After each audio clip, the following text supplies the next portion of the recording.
To nip any anxieties in the bud, Abdullah calls a meeting to address their concerns head-on.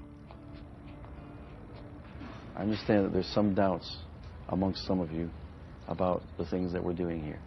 So I think it's very important that we get it out on the table and we discuss it. Does anyone want to start? I think I have a question, because I noticed Pom sitting in the gathering, and she's somebody who's obviously non-Muslim and who doesn't have any preconceived ideas as such. But the reaction that it sort of seemed to have invoked in her was she was tapping her feet. And I was thinking, well, you know, if this is a form of worship, and there was actually clapping of the hands going on, and again, clapping of the hands to me is more associated with celebration, like maybe Eid or a wedding, or, you know, that's all your sort of an enjoyment, really. From the outside, I don't see that there's a problem with it, with worshipping God as being something that shouldn't be enjoyed. Yeah. I'm not saying you can't enjoy worshipping Allah, but I would hope so. Actually. Yeah, but I'm questioning the reaction. All I'm saying is that there may be different ways of expressing the worship of God. Allah has prescribed for us to live as closely the life of our Prophet ﷺ, as we possibly can. And is it something that the Prophet Muhammad ﷺ would actually have done? Exactly. In congregation? But to me, you see, Khadija, I couldn't care less. Right, okay.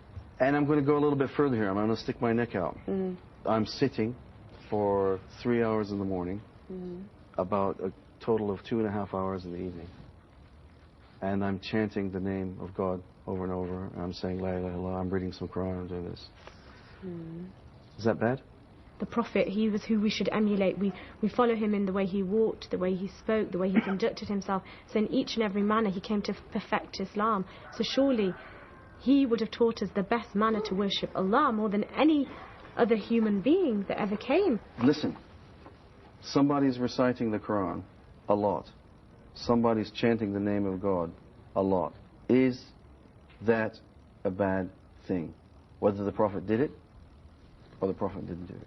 Yeah, it could be, because we have to draw a line somewhere, because then we could go in time in the future, in another 400 years, in another 500 years, where are we going to be? Maybe we may have moved so away from how... Actually, I think what we have to do is we each have to draw the line ourselves. Yeah, aside from the basic principles within Islam, which defines you as a Muslim, which are the 5 pillars, which is something you must do, that's fine. But aside from that, why must anybody define how I worship the Almighty?